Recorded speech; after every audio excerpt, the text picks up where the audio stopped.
Hello and welcome to episode 5 of the Cricket World Cup Experience. I'm your host Harvey, Bhogal, along with my co-host Farhan, Shahid. Hello. I think you know what to do now. If you like this video, press the like button and please leave a comment below. Please subscribe to our YouTube channel and hit the bell icon. Please like us on Facebook and also please follow us on Twitter at CWC Experience. If you've liked our articles so far on our website, please continue to read them at cricketworldcupexperience.com. So, we're going to review the matches from week 5. So if we start off with that epic game, Pakistan versus New Zealand. And what a game it was. Fantastic. Amazing, yeah, so at Edgbaston, great crowd. Felt like a home game for Pakistan because there were so many of them in Birmingham. And what a game it was. Well, Pakistan, they won the game in the end. They defeated New Zealand by 6 wickets. And it started off with a fantastic performance, really, with the bowling. So Shahid Afridi was a pick of the bowlers, 3 wickets. He tore through to the New Zealand top order, and he was actually the most economical bowler for Pakistan in the World Cup, last 5 World Cups. Yes. Reduced the New Zealanders to 83 for 5 in the 27th over after a spirited comeback from some of the New Zealand batsmen. This included James Neesham and Colin de Grandhomme. They put on a big stand. James Neesham just missed out on his 100 with 97 not out. And the Black Caps, they made a commendable 237 for 6, especially when they looked like they'd be all out a lot sooner. Yes, so Shahid's been bowling amazingly well. Probably this latter half of the World Cup when Pakistan have really gone on this roll.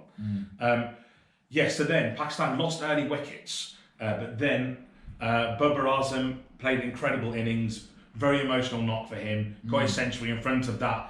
You know, it's probably one of the first times he's played in front of a true home crowd. Absolutely. Because a lot of these young Pakistani players, since cricket has not been played in Pakistan and they've been playing their home games in UAE, haven't really got to experience this. Definitely. So he really soaked up the atmosphere there. Definitely. Harris Sahel, who again played excellently in the previous game, came in with another 68. And I feel like New Zealand here, it was a brilliant performance by Pakistan. New Zealand aren't really expected to win every game, are they, in the group stage? But maybe this was the start of their downturn in form. Absolutely. For Sarfaraz though, amazing kind of redemption for him. He'd been called, here in Birmingham at our Bullring Shopping Centre, a fan had called him a fat pig. Yeah. And then I think that what hurt him even more was being called brainless by Shoaib Akhtar. Yeah. But he proved, he had such brilliant strategy. He was anything but brainless. Absolutely. And how well did he do in terms of bringing on Shaheen at the right times? He came on for 5th over, which he took the wicket of Latham, and that excellent catch that he took to dismiss Taylor, diving straight to his right. I think that really lifted the team and the crowd. And I think the crowd at Edgbaston did push them on. I think you're right, Harvey. I was there at the game, and it really did. It felt like the team were given a massive push, and it really had the spirit of the '92 team pushing on, really. Yeah. Yes, so at this stage, obviously we know now Pakistan haven't qualified, but at this stage it felt like that the spirit of '92 had really been rekindled, and that they could really do something really special to take Pakistan to the semi-finals and maybe even win the tournament. Definitely, and it really did kickstart the tournament for Pakistan to even think that they could actually even go through. Yeah, not just for Pakistan, but maybe for the neutrals also. It's really nice having Pakistan playing at their best, being a power in Welsh cricket. Definitely. So, India, West Indies, this is a quite easy win for India, wasn't it? Yeah, definitely. I mean, they completed a 125-run absolute destruction of the West Indies at Old Trafford with 15 overs to spare. Yes. I mean, the Indians, they have been pretty comprehensive with the bat this tournament. And up until this point, they were the only team that was unbeaten in the 2019 Cricket World Cup. However, they weren't really that exciting, were they, Harvey? They weren't really pretty, but they were very clinical, and they really got the job done. Yes, I think the Old Trafford wicket, it was quite slow turning. There's a bit of bounce there as well. It was brilliant for the spinners, but it wasn't really good for batting on. So India, they just kind of ground out this victory there. So Virat Kohli, he made 72, but he really had to fight hard for those runs. And then MS Dhoni, he looked really slow in his innings, but he did end up getting to 56 in the end, unbeaten. Partly thanks to some big hitting in the final few overs. West Indies, though, really disappointed. They kind of collapsed 143 all out. 94 balls remaining, as we said. And they really needed a partnership or maybe one batsman to just go on and build that big score. But they didn't really have it. They've not had that this tournament, have they? The batsmen to just stick in, build partnerships. You've seen it time and time again with other teams. They're really slowing down the over rate, but really sticking in there, and that bit of frustration can really get to the bowling team. And then you can go on when you've got 15, 10 overs left to push on and get those vital runs towards the end. We've not really seen that from West Indies at all, and it has been quite disappointing. And the captain, Jason Holder, did say that we have let ourselves down significantly in this tournament. On the flip side, Mohammad Shami, the hat-trick hero from India's previous performance against Afghanistan, produced another excellent display. He's really come through this year, hasn't he, Harvey? Yeah. Finishing with 4 for 16, so fantastic economy in that game. Yeah, and again, it was I think maybe Pakistan fans have been the best this tournament so far, but India being close second. They kind of turned Manchester into Mumbai again. It felt like an IPL game, didn't it? Yes. Yeah. And that stand, it needs to kind of be renamed like the Kapil Dev stand, or maybe an Indian player who's played for Lancashire, the temporary one, which is got that massive, the Borussia Dortmund best volunteer. Yeah. So big wall, really, isn't it? So India really look like they're focused, like they really want this title, they really want to be champions. So if we move on to the next game then, South Africa, Sri Lanka. Yeah, so South Africa finally came good against a decent team, beat Sri Lanka by 9 wickets in this one. They were already eliminated, so this was actually only their second victory in the whole tournament. And this was quite bad for Sri Lanka because the victory actually would have taken them on level points with 4th place England, but they stayed in 7th. Okay, so with regards to the first innings, I mean, no player scored more than 30 and they were all bowled out for a hard-going 203 in the final overs of the innings. And it was a really bad start from the losing captain, Dimuth Karunaratne. Yeah, well, he said Karunaratne to the first ball of the match before recovering to reach 67 for 1 in the 10th over.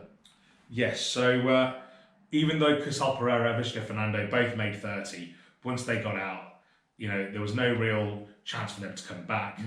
There were 187 dot balls, the most in any innings in this tournament. Yeah. Then with the ball, Sri Lanka, apart from Malinga, really lacked any sort of threat. So the South Africans, very measured approach, only lost 1 wicket. South Africa won with 76 balls to spare. Faf du Plessis made 96 not out. Hashim Amla made an unbeaten 80. So very easy win for South Africa. Sri Lanka, though, missed a chance there. They would have been on same points as England, could have really pushed for that qualification for the semi-final. Absolutely, and it was nice to see Amla and Faf du Plessis get some good scores. I mean, if they came good at the start of the tournament, who knows if they could have gone on a run. But as you said, I think apart from Malinga, Sri Lanka do lack that threat, and you really need that strength and depth of the bowling to really pick away at those wickets at this stage of the tournament. Yeah. So another one of the biggies, Pakistan versus Afghanistan. I tell you what, these Pakistani teams, they really want to give us a heart attack, don't they? Yeah. Even if you're a neutral fan. Wow, now what a game. You'd think this would be, just a regimental win for the Pakistanis. However, the Afghanistanis have shown a lot of fight in this tournament, especially against the Indians. They really came close to winning that game. And they absolutely did come close against Pakistan. So Pakistan, they chased down finally a target of 228 with only 2 balls to remain to defeat the neighbours, Afghanistan, at Headingley. And this really was a massive thriller. I mean, it really had everything, tops and turns throughout. So, start off with the fearsome attack that Pakistan have got. Afghanistan actually produced a really commendable display. I mean, to get to 227, bat out all the overs, I thought was a great achievement for them.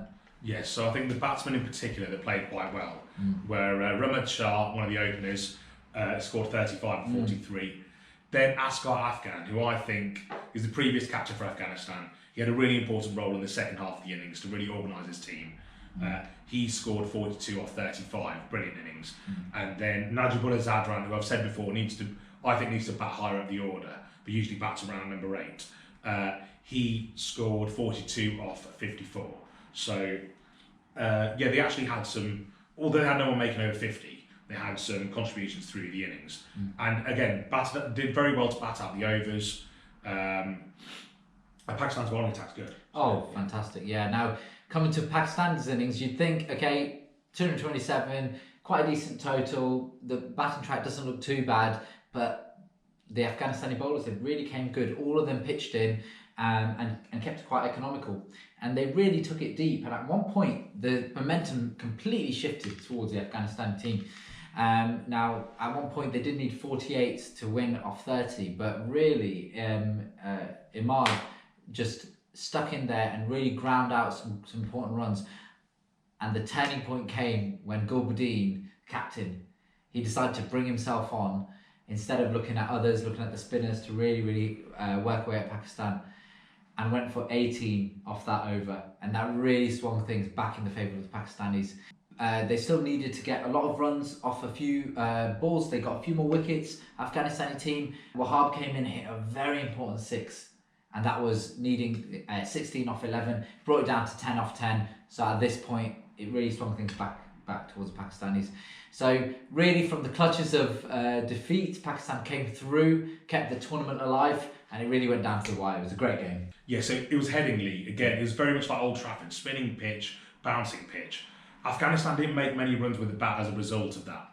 But it meant that their bowlers, so Rashid Khan, Mujibur Rahman, Mohammed Nabi, and also part-timer Samiullah Shinwari, all 4 of them really suffocated Pakistan. It was like a cobra strangling around their neck. Definitely. Nabi was great, wasn't he? Yeah, until Gulbuddin Naib came in and gave them that breathing space. And Imad Wasim even said afterwards, I was waiting for a fast bowler to come on side and score the runs. So, yeah.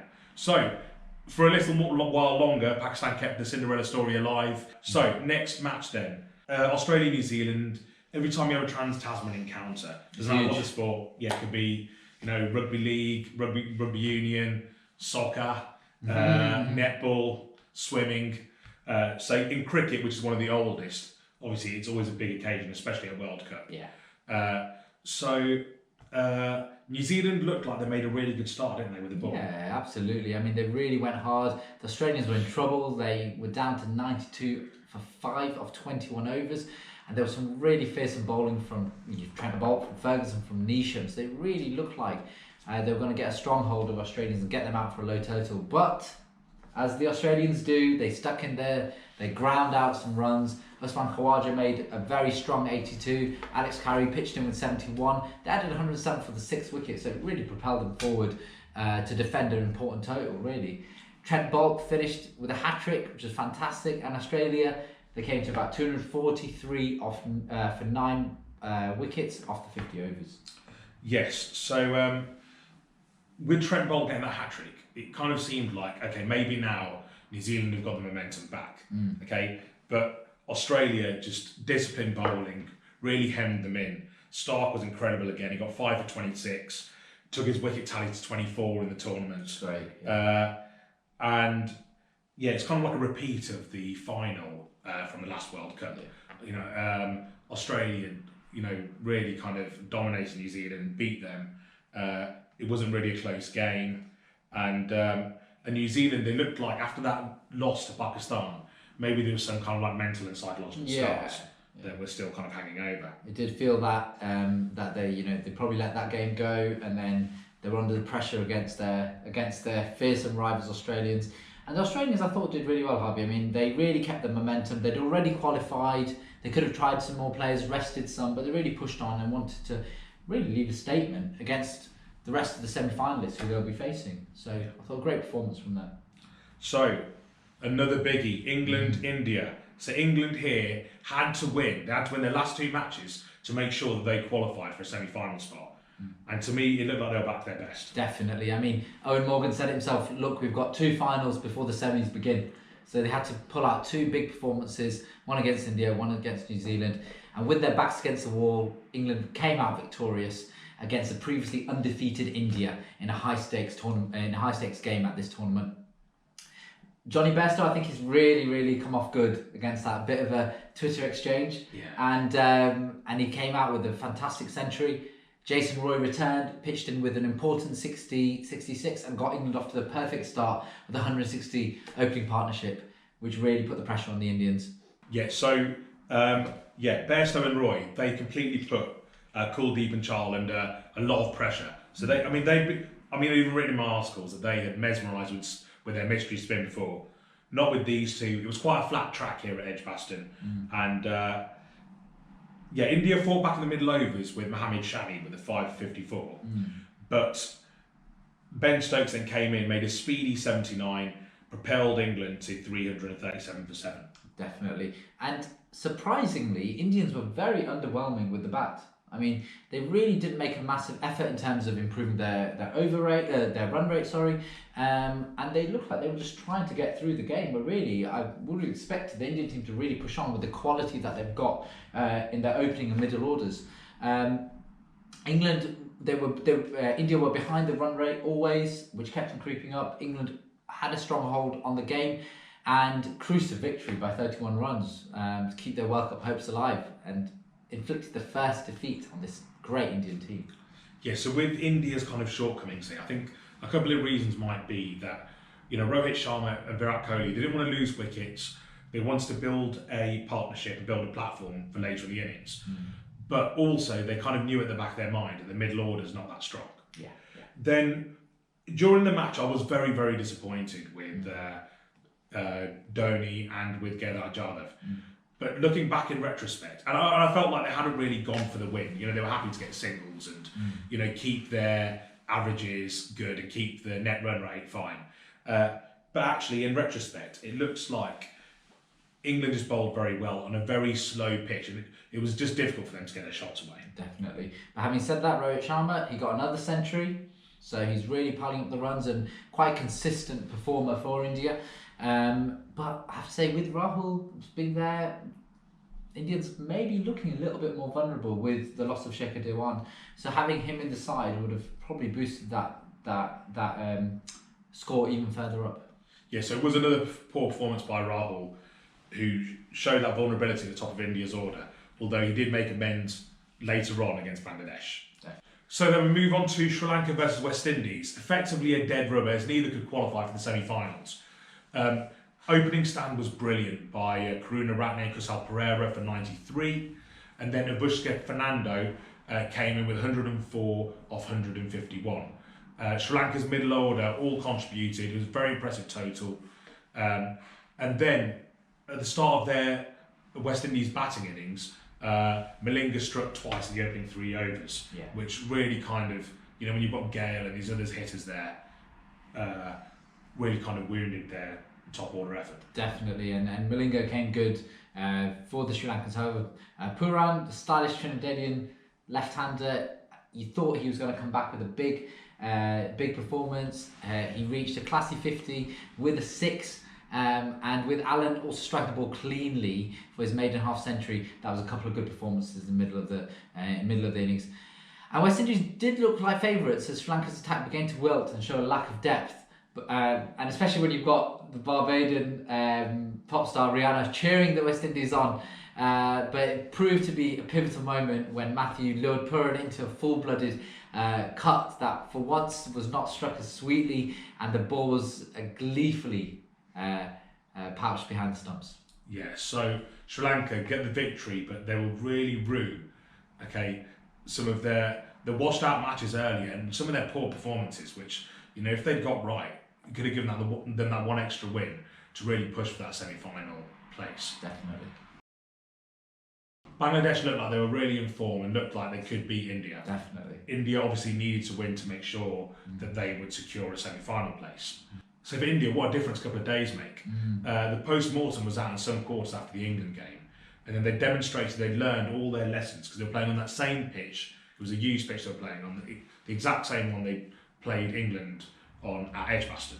Definitely. I mean, and what a big total of 314 for 9 with the bat, with the best score for an opening power play, 69 for 0. Rahul did come good. Stroke a fantastic 77, solid performance at the top of the order, and he needed to really establish that innings to really push India on for this game. India's innings was led by a match-winning 92-ball, 104-run knock by Rohit Sharma, who was criminally dropped at early in his innings by Tamim Iqbal. I bet he couldn't go to sleep after that. Bond showed maybe what India have been missing in the middle order with his 48 runs, because they've kind of lacked some power there.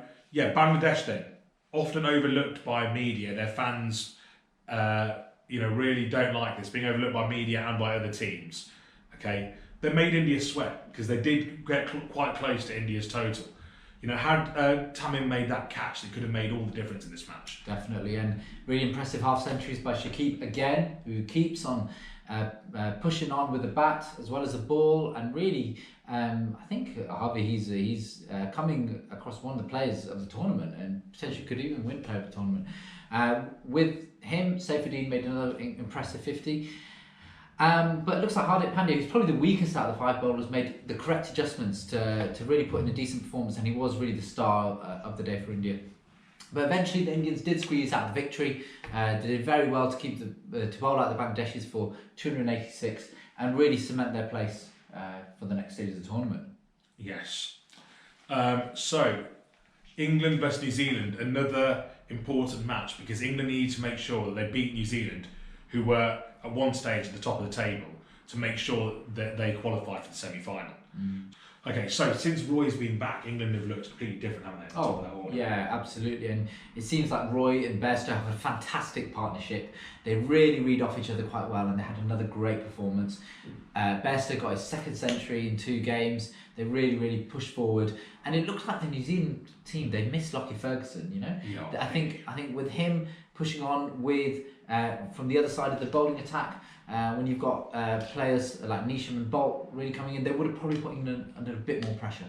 Yes, totally agree there. So this pitch at Chester Street in Durham is another one of these slow pitches that's difficult to bat on. It really helped if you won the toss and you batted first.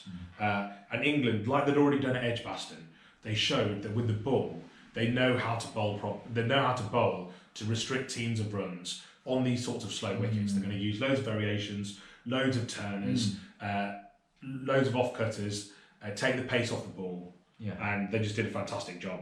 Yeah, absolutely. And then looking at the New Zealand innings, I mean, they were cut short by some great wickets taken. They were restricted to 67 for 4. And I think the real problem here is the reliance of Williamson for the New Zealanders in terms of batting. I mean, before today, he had scored more than 30% of runs in the tournament, and it's really difficult to only rely on that one player to get you forward. And it really was a bit of a freak wicket that was taken. I mean, just as the ball was kind of pushed forward, Wood just got some fingers to it, and unfortunately, Williamson was run out, and looks like New Zealand's chase was all but pretty much over after that. Yes, and then Ross Taylor got run out as well, so another kind of catastrophic way to get out for a top order batsman for New Zealand. He shouldn't have risked that 2nd run. Rashid got the ball in quickly, he was run out. So yeah, from there it kind of really sucked the life out of New Zealand. So New Zealand were bowled out for 186. Mark Wood took 3 for 34 on his home ground.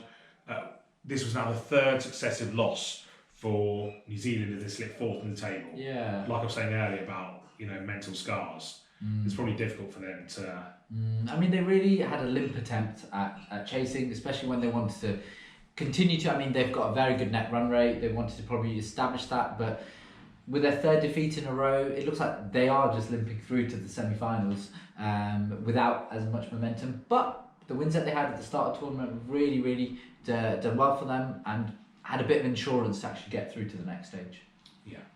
So, West Indies, Afghanistan. Again, it was an exciting game, but effectively another dead rubber. However, both teams probably want to think, how are we going to finish the World Cup? How are we progressing our teams into the future? How are we carrying this momentum into our rebuilding phase? Definitely. I mean, and in the last 4 games, Afghanistan have won 3 against West Indies. I'm sure they fancied themselves, were pushing India, pushing Pakistan really close, and could give a really good shout against the West Indies. It's a poor show by Chris Gale, but again, the younger West Indies batsmen proved they've got a lot of talent for the future.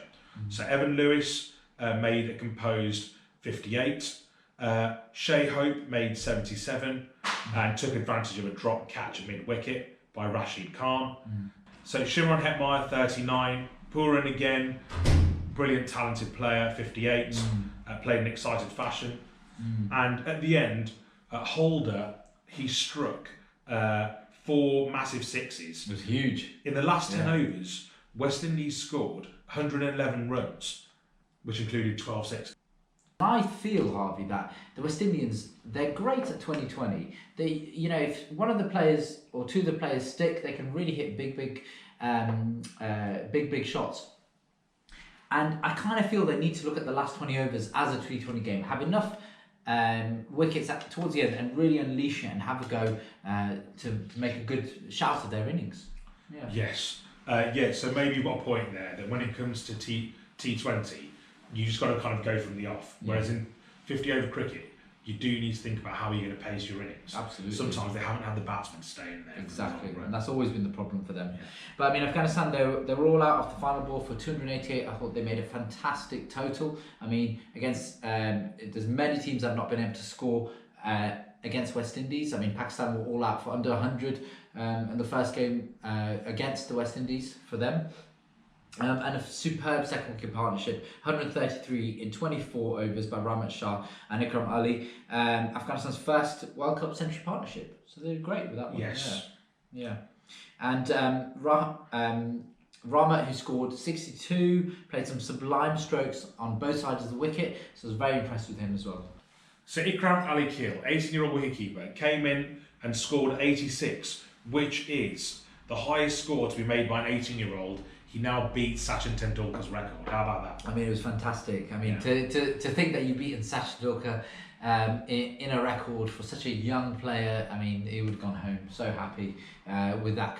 On top of the Afghanistanis making a great show of themselves at this tournament, I feel. I mean, they finished the campaign without a win, but they were in contention once again. Yeah, so the way Afghanistan have progressed now, it's very, very impressive.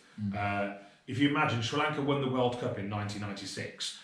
When they hadn't played T20 cricket 2 decades earlier. Afghanistan's rise has been even steeper than that. So I really think within the next 5-10 years, definitely the next 20, Afghanistan could be one of the big, powerful cricket nations. I'm talking about like top 5 here. Okay, So with the next game, Pakistan versus Bangladesh, this could have been a massive game, depending on other fixtures. Effectively, could have been a quarter-final.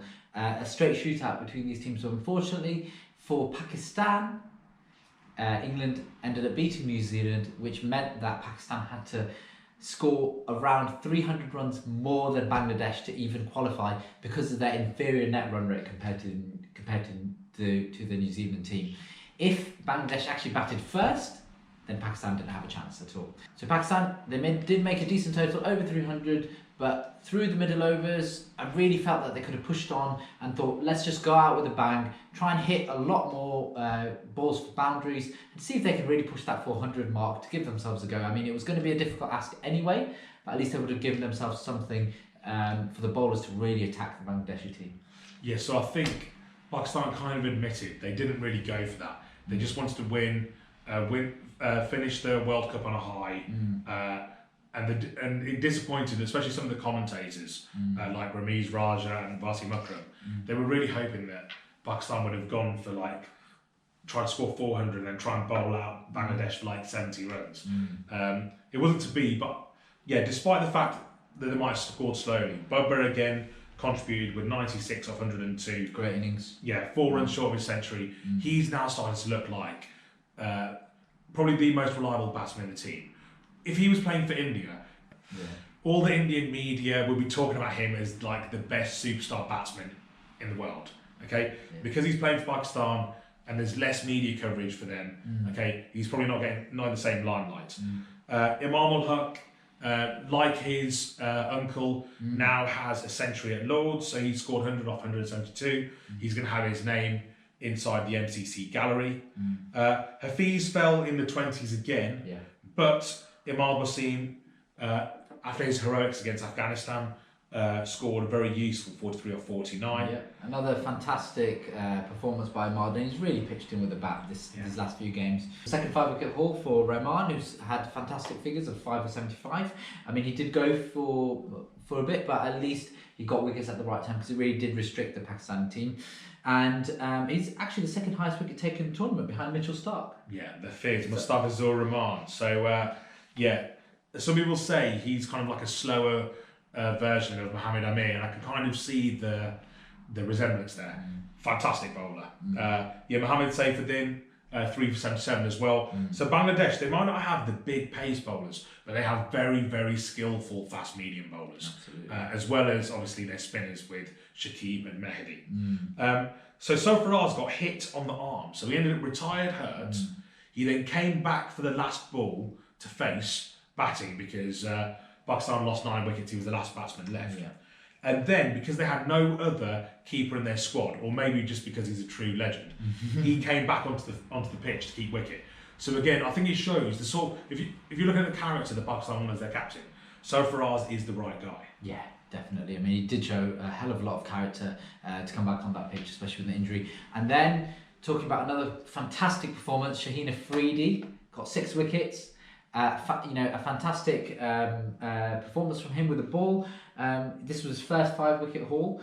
He had figures of 6 for 35, which is actually the best figures for a Pakistani bowler in a World Cup. And we're talking about great bowlers in the past, the Shoaib Akhtars, the Wasim Akrams, the Waqar Yunuses. There's been fantastic bowlers that Pakistan have had, and this young lad has come through and really, really worked hard. From the start of the tournament, where he did really go for a bit, and he was quite expensive to start off with. So even though Pakistan missed out, they were on the same amount of points as New Zealand. They've really found some stars in this World Cup, and especially young players for the future. I mean, Shaheen, Shadab, Babar Azam, even Haris Hale, they look like they might be the bedrock and the central focus of this team, and building around them will be really key. Shah Malik, 37-year-old, last game, who goes out as a Pakistani legend. Did very well. Probably didn't play at his best during this tournament. There was another Pakistani player from the class of the early 2000s to finally retired. Now, most Pakistanis will be quite disappointed with the fact that the Pakistani team really pushed forward during the end. And the question really is, were they unlucky to miss out on the semis with the net run rate? Could they have done a lot better? Did the game that was washed out against Sri Lanka, did that play against them? There's so many different factors which could have played into us having 4 different teams into the semi-finals. Yes. So on the one hand, I predicted at the start of the tournament that Pakistan would make the semi-finals, and a lot of people probably thought I was quite daft to think this. On the one hand, I'm happy that Pakistan have played this well, so my prediction now does not look so silly, and I don't look so stupid. On the other hand, I actually feel like it's a shame that with their momentum, you'd almost prefer, as a neutral, that they would be going into the semi-finals instead of New Zealand. Absolutely, yeah. However, I know people are complaining about this net run rate rule, but doesn't it show that maybe overall New Zealand deserved to be in the semi-final ahead of Pakistan because Pakistan played so poorly in some of those earlier matches? Yeah, I mean, you could definitely say that. And overall net run rate is a great way to comment on how well a team has done against another.